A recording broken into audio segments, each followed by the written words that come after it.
Hello students, हम अपने chapter में कंटिन्यू हो रहे हैं। तो हमारी अगली जो थियोरी है एस्केप स्पीड, आई थिंक आपको इसका मीनिंग पता ही होगा। Escape speed means initial minimum speed. Initial minimum speed कितनी है वो एस्केप स्पीड। तो वो एस्केप स्पीड जो है वो कहाँ पे यूज होती है, किसके लिए यूज होती है, तो वो हम one by one theory derive करेंगे तो आपको पता चल जाएगा। ठीक है, लेकिन डिराइव करने से पहले हम थोड़ा डिस्कशन करें तो इसी के रिलेटेड कि हम पढ़ चुके हैं यूनिट 5 यूनिट 8 में। तो सबसे ज़्यादा हमने फोकस किया है इस टॉपिक पे कि अगर कोई भी ऑब्जेक्ट को हम थ्रो करें, ऊपर नीचे दाएं बाएं कहीं पे भी आप थ्रो करें, तो लास्ट में कहाँ पे आता है? ऑन द सरफेस ऑफ अर्थ। तो सरफेस पे ही आता है because of gravitational force, right. लेकिन कभी ये सोचा है आपने कि कोई भी ऑब्जेक्ट को आप थ्रो कर रहे हो तो वो कहाँ तक जाएगा? तो वो किस पर डिपेंड है? फॉर एग्जाम्पल ये हमारी अर्थ है, ये हमारी अर्थ है और मुझे यहाँ तक ऑब्जेक्ट को थ्रो करना है। तो यहाँ से आप जो ऑब्जेक्ट को थ्रो करोगे तो यहाँ तक आएगा, ऐसा आप कैसे बोल सकते हो? तो इसके लिए हमें क्या चाहिए? तो उसके लिए क्या करोगे आप?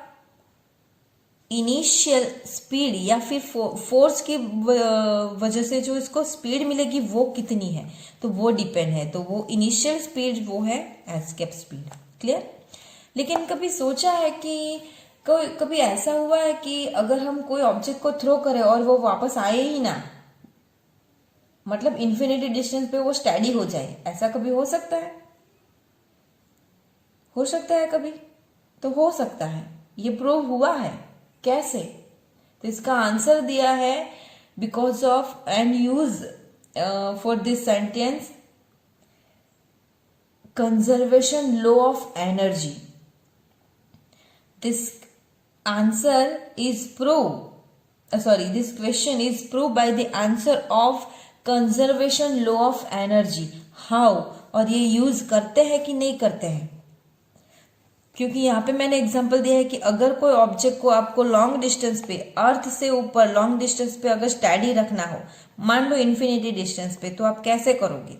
तो यहाँ पे या फिर हम यहीं का एग्जांपल ले ले, तो ऑब्जेक्ट को आपको इतने ऊपर थ्रो कराना है तो उसके लिए आपकी इनिशियल स्पीड कितनी होगी, डिपेंड है उस पर, राइट। कि इनिशियल स्पीड जितनी होगी उसके हिसाब से वो ऊपर जाएगा। बट हमारा क्वेश्चन ये है एस्केप स्पीड के रिलेटेड है। तो यहाँ पे इनिशियल स्पीड जितनी आप दोगे वो है एस्केप स्पीड है, राइट। बट इन्फिनिटी डिस्टेंस के हिसाब से हम सोचे तो उसके लिए कितनी मिनिमम स्पीड चाहिए, वो स्पीड यानी एस्केप स्पीड। बट जो क्वेश्चन है कि ऐसा कभी हो सकता है कि अगर आप कोई ऑब्जेक्ट थ्रो करो और वो ऊपर ही रह जाए, मतलब यहां से थ्रो करो और वो इन्फिनिटी डिस्टेंस पे ही स्टडी हो जाए, वापस आए ही ना, तो क्या ऐसा कभी हो सकता है? तो हाँ, हो सकता है। और उसके लिए जो हम यहाँ पे इनिशियल स्पीड यूज करेंगे वो है एस्केप स्पीड। और आप, आई थिंक आपको पता चल गया होगा कि ये जो स्पीड है वो कहाँ पे यूज हो सकती है। तो हमारे ऐसे बहुत सारे साइंटिस्ट हैं जो सैटेलाइट लॉन्च करते हैं, राइट। तो सैटेलाइट लॉन्च करने के लिए उसको अपनी जो पोजीशन है वहां पे, इनिशियल पोजीशन पे बहुत सारा फोर्स, बहुत सारी एनर्जी चाहिए, राइट। तो वो एनर्जी के साथ वो अवकाश में जाते हैं और वहां पे स्टडी रहते हैं सैटेलाइट के हिसाब से, राइट। स्पेस में जाते हैं और वहां पे स्टडी भी रहते हैं। दैट मीन्स उसके लिए जो उसको इनिशियल स्पीड चाहिए which is called escape speed. ये सिर्फ एग्जाम्पल के जरिए हमने एक्सप्लेन किया है। बट इसके लिए क्या इंपॉर्टेंट है, इसका आंसर क्या है, इसके लिए कौन सा रीजन हमें दिया गया है समझने के लिए कि यहां से यहां तक जो स्टडी रह सकता है इनिशियल टू फाइनल, तो उसके लिए जो आंसर दिया गया है साइंटिस्ट ने which is conservation law of energy. कि जितनी यहां से जितनी एनर्जी के साथ आप थ्रो करोगे वहां पे भी उतनी ही एनर्जी के साथ वो रहेगा। Clear? Which is conservation law of energy. तो वो यहाँ पे इफेक्ट करता है। और कैसे इफेक्ट करता है और कैसे हमें एस्केप स्पीड मिलती है तो अब हम डिटेल में देखते हैं। ओके, सो फर्स्ट हम यहाँ पे डेफिनेशन लिखेंगे। सो एस्केप स्पीड लिखेंगे, escape speed means the important speed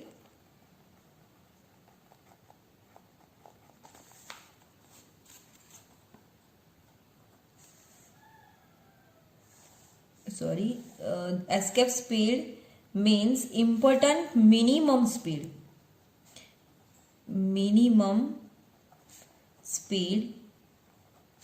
of object to used for to put out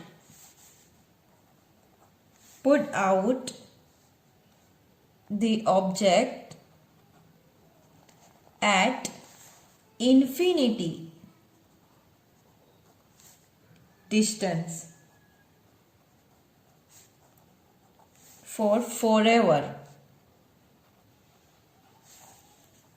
See here, escape speed means important minimum speed of object to use for to put out the object at infinity distance for forever from area of gravitation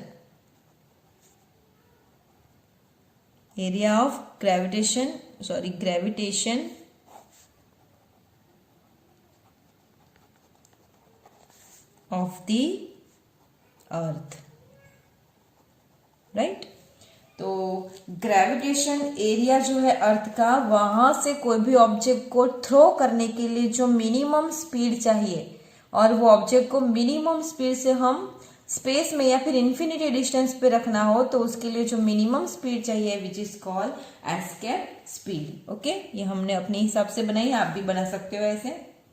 चलो, तो अभी हम theory prove करते हैं, ये कैसे prove होती है एस्केप स्पीड और कितनी है वो हम देखते हैं अभी, ठीक है। तो यहाँ पे जो है अभी तक जो हम सीखते आए हैं कोई भी थियोरी में, तो कोई भी ऑब्जेक्ट के लिए इनिशियल टू फाइनल हुआ, राइट, इनिशियल टू फाइनल हुआ, but in this theory we used final to initial, right. तो इसी के हिसाब से हम देखेंगे। So first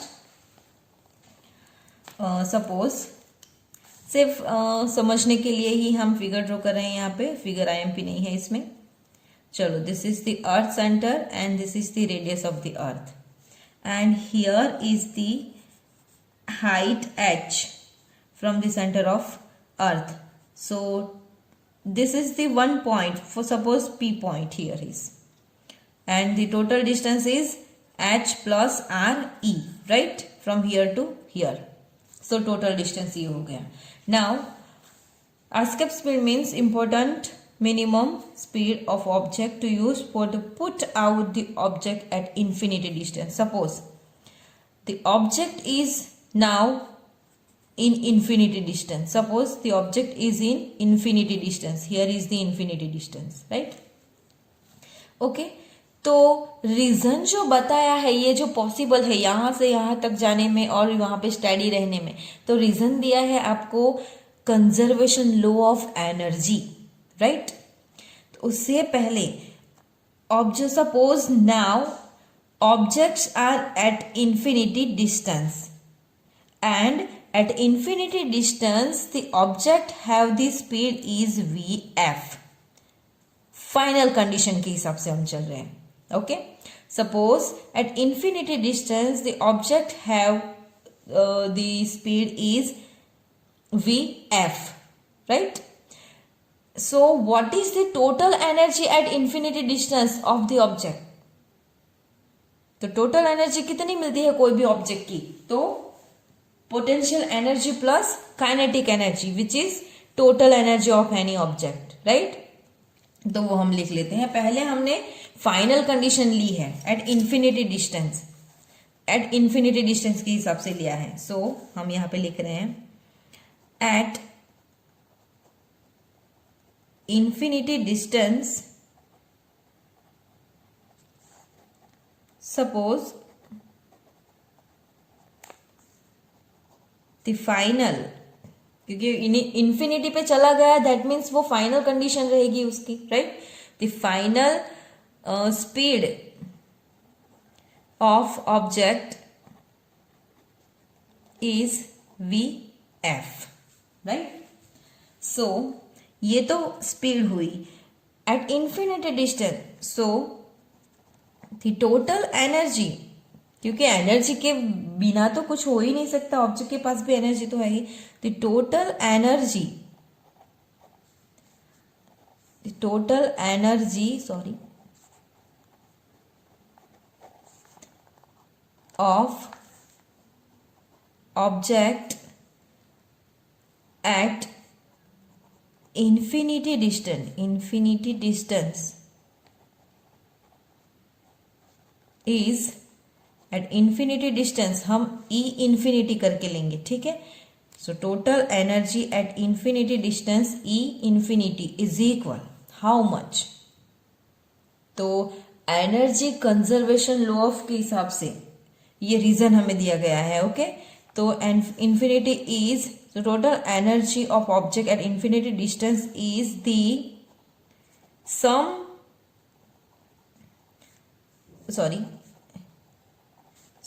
of the potential energy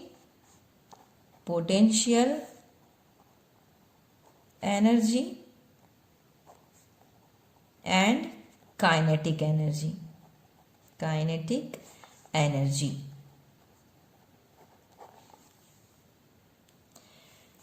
At infinity distance, the total energy of the object is sum of the potential energy and kinetic energy. So, kinetic energy. So, we can write this sentence in equation form. So, at infinity distance, the total energy E is equal sum of the potential energy and kinetic energy. The symbol of potential energy we used U1. What? U1. Plus kinetic energy is half, और केवल के हिसाब से आप ले सकते हो half. Directly हम लिख रहे हैं एम वी. क्या आएगा? एम वी स्क्वायर तो है, लेकिन ये फाइनल कंडीशन है eight infinity distance, so we F square. Clear? Equation number 1. सो ये फाइनल कंडीशन के हिसाब से हमने ले लिया है, राइट. अब ये दोनों जो एनर्जी का कॉम्बिनेशन है वो टोटल एनर्जी देता है, और कैसे देता है वो भी हम डिस्कशन करेंगे, राइट. चलो, ये तो फाइनल का हो गया कि एट इन्फिनिटी डिस्टेंस पे उसकी जो स्पीड है वो वी एफ जितनी है, और उसकी जो टोटल एनर्जी है वो potential energy plus kinetic energy का सम जितनी है, राइट. चलो, अभी ये फाइनल पे है, तो अभी सोचो कि अभी वो इनिशियल कंडीशन में है, बाद में वो वहां पे जा रहा है, वो हमने प्रूव करा है. चला गया है वो प्रूव हो गया है, अभी हम जा रहा है, तो कहां से? तो on the surface of earth from the height H जितनी, ओके, तो वहां से ले रहे हैं हम. So now suppose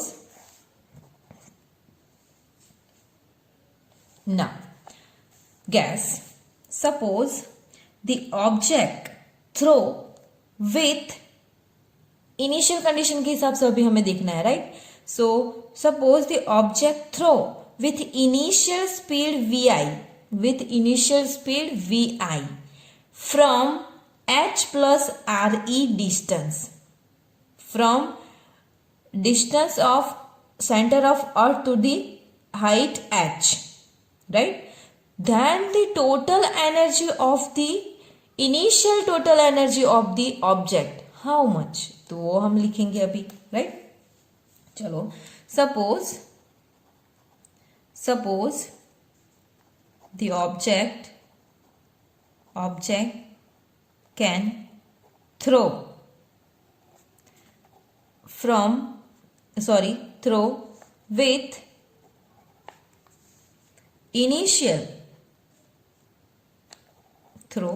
with initial speed vi from h plus re distance.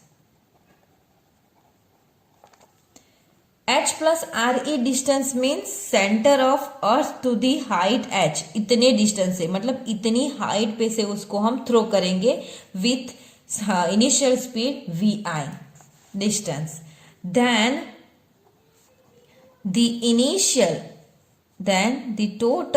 total initial initial energy, total initial energy of object at h plus r e distance, how much distance is, क्या मिलेगी हमें?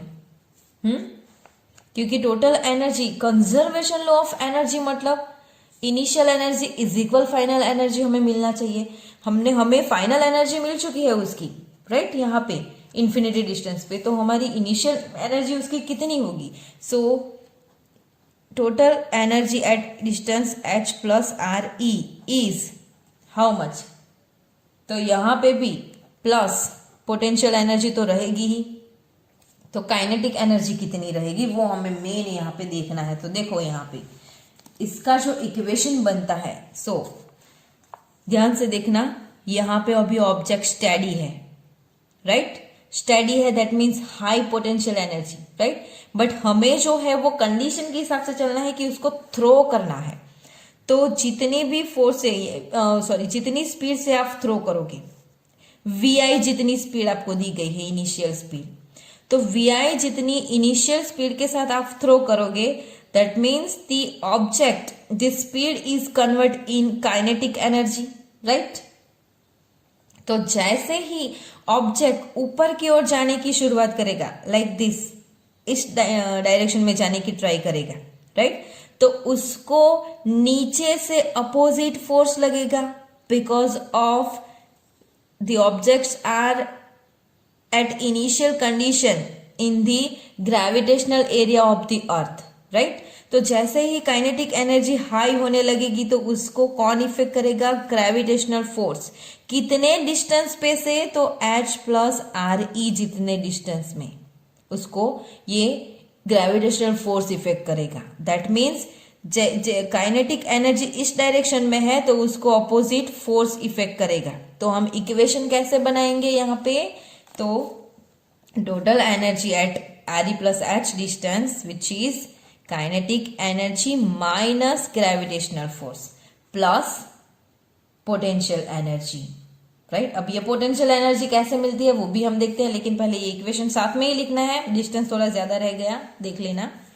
तो is equal potential energy मतलब kinetic energy मतलब half m initial के लिए V I square, okay, V square I minus, अब gravitational force G M यानी earth, object M by H plus R E जितने डिस्टेंस ही यहाँ पे रहेगा, स्क्वायर नहीं होगा क्योंकि क्लियरली हमें दिया गया है एच प्लस आर ई जितना distance, clear, plus u1, how we can write here u1, Y?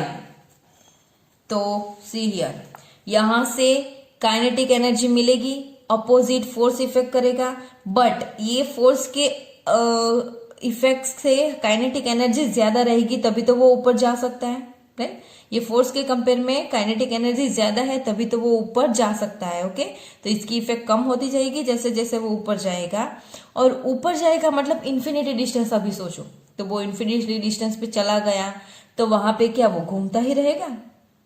नहीं, वो यहां से उसको जितनी स्पीड मिली है उसी के स्पीड के हिसाब से वो जाएगा, और जहां पे उसकी स्पीड खत्म होगी तो वो स्टैडी हो जाएगा, वहां पे वो स्टैडी हो जाएगा। तो स्टैडी यानी उसके पास पोटेंशियल एनर्जी आ जाएगी, क्लियर, ओके। तो इनिशियल जो है वो फाइनल के साथ जॉइंट रहेगी यहाँ पे, क्लियर, ओके। तो इसको इक्वेशन नंबर 2 दे दो। चलो ये हो गया।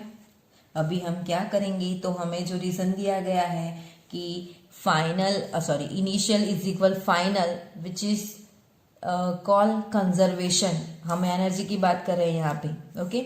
सो from the conservation law of momentum we can say that equation number 1 and equation number 2 are equal, वो हमें मिलना चाहिए, ओके। तो हम यहीं पे यूज करेंगे from the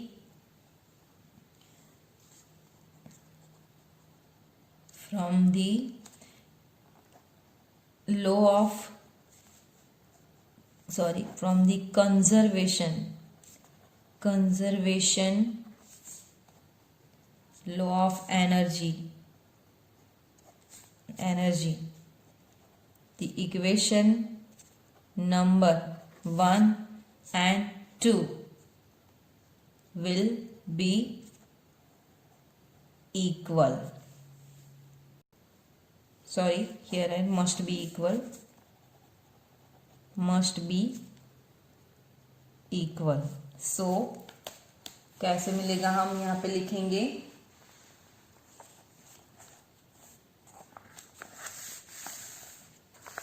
so we can write here initial is equal final. Initial energy is equal final energy. ये कंजर्वेशन लॉ ऑफ एनर्जी हो गया. तो इनिशियल एनर्जी जो है हमें मिली वो है हमारी half M B square minus G M E N to M by H plus R E plus U one. Okay, तो हम लिखते हैं यहाँ पे half M V I square minus G M E into M by H plus R E plus U one is equal, और final क्या मिली थी हमें, फाइनल जो मिली है वो U one plus half M V F square. Okay, is equal U one plus half M V F square. चलो कंपेयर करो तो यू वन कैंसिल हो गई. क्लियर. चलो दैट मीन्स तो हमें फाइनल जो मिल रहा है वो half M V I square minus G M E into M by H plus R E is equal half M V F square. Equation number आता है हमारा 3. क्लियर. चलो ये हो गया. अभी देखो कंजर्वेशन लॉ ऑफ एनर्जी के हिसाब से जितनी ये है उतनी ही ये है, लेकिन यहाँ पे जितनी इनिशियल एनर्जी है उसमें से इतना माइनस हो रहा है तो ये नहीं चलेगा. राइट. तो जितनी ये एनर्जी है उसी के हिसाब से ये भी होनी चाहिए. तो एक कंडीशन हम यहाँ पे यूज करेंगे. राइट. तो एक कंडीशन जब तक ये फॉलो नहीं करेगा इनिशियल एनर्जी तब तक ये कंजर्वेशन लो नहीं हो सकता, और तब तक जो है वो ऑब्जेक्ट इन्फिनिटी डिस्टेंस पे नहीं जा सकता. तो वो कौन सी कंडीशन है वो हम देखते हैं.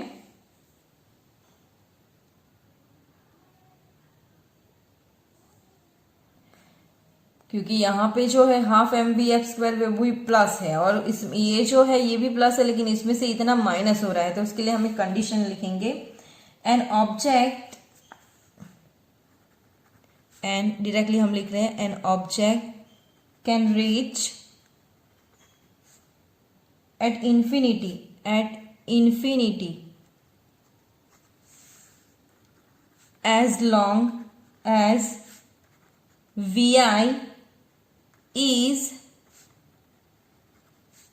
such that, कौन सी कंडीशन वो फॉलो करेगा, एज ऑब्जेक्ट कैन, जो V I initial velocity sorry speed जो है वो कंडीशन जो है वो फॉलो करेगा, तभी ऑब्जेक्ट जो है वो reach at infinity as long as which condition is, so V I is such that half M V I square minus G M E into M by H plus R E greater equal 0 and why and how. तो भी हम देखते हैं. तो यहां पे देखो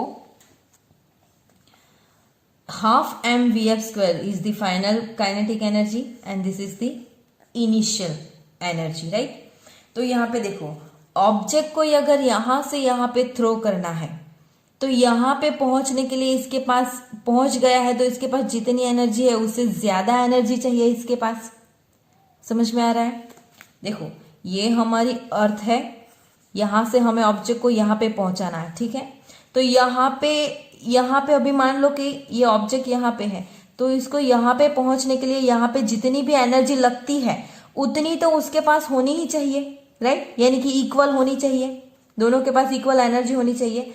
या फिर यहां पे जो ऑब्जेक्ट है उसके पास एनर्जी है उससे ज्यादा एनर्जी इसके पास होनी चाहिए तभी वो जा सकता है. क्लियर. तो ये कंडीशन है यहाँ पे कि half M V I square initial energy जो है वो ये कंडीशन अगर फॉलो नहीं करेगा तो ये ऊपर नहीं जा सकता. ओके. तो ये जब तक ये फॉलो करता रहेगा तभी ये इन्फिनिटी डिस्टेंस पे जा सकता है। So we can write this equation in equal form, half M V I square is equal कर लेते हैं हम G M E into M by H plus R E, equation number 4।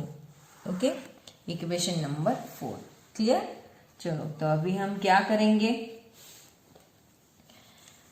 Half M V I square is equal at G M E into M by H plus R E, ये हो गया। चलो eight infinity distance the V I is a minimum speed, take now the minimum speed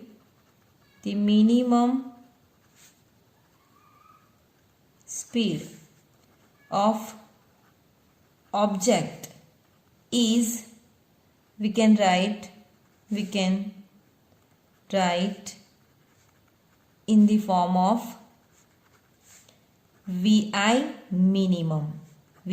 minimum, so half M V I square minimum is equal, क्या मिलेगा, G M E into M by H plus R E, equation number 5 clear. Now see here, compare both side of this equation, small M R cancel, right. So we have the equation half vi square minimum is equal g me by h plus r e, equation number 6। अब तो step by step ही आपको जाना है, right. चलो अभी suppose the object throw from the centre of the earth यानी और surface of the earth, right. Suppose the object can throw from the surface of the earth, then what, see here, suppose the object can throw from the surface of the earth, then what, height is 0, right. So we can take surface of the earth, so h is equal 0, then we can write, then we have the equation half vi square minimum is equal, क्या मिलेगा आपको, g m e by r e, equation number 7, right. G M E by R E, equation number 7 जो आपको मिला है, right. Now make the subject, because our topic is escape speed means minimum speed V I square minimum, okay. So make subject of V I square minimum is equal, क्या मिलेगा आपको, तो ये 2 यहां पे आ जाएगा, twice G M E by R E, equation number 8 ना। अब ये सरफेस पे से यहां पे हमारी अर्थ है, राइट, यहीं पे देख लो, तो सरफेस पे से जब ये थ्रो करेगा तो हाइट के हिसाब से उसको ग्रेविटेशनल फोर्स तो इफेक्ट करता है, लेकिन सरफेस पे तो ग्रेविटेशनल फोर्स और बढ़ जाएगा, जिसकी वजह से वो नीचे के आने की ट्राई करेगा, तो वो ग्रेविटेशनल एसेलरेशन भी सबसे ज्यादा इफेक्ट करेगा। तो on the earth we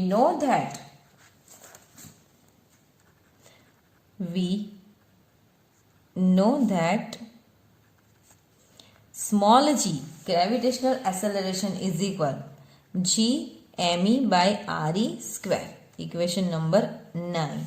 put this value in this equation, क्या मिलेगा आपको, चलो तो इससे पहले हम ले लेते हैं उसका स्क्वायर ही निकाल देते हैं, तो हमें फ्रॉम इक्वेशन 8 आप ये बाद में भी ले सकते, चलो हम ये बाद में ले लेते हैं तो इजी रहेगा।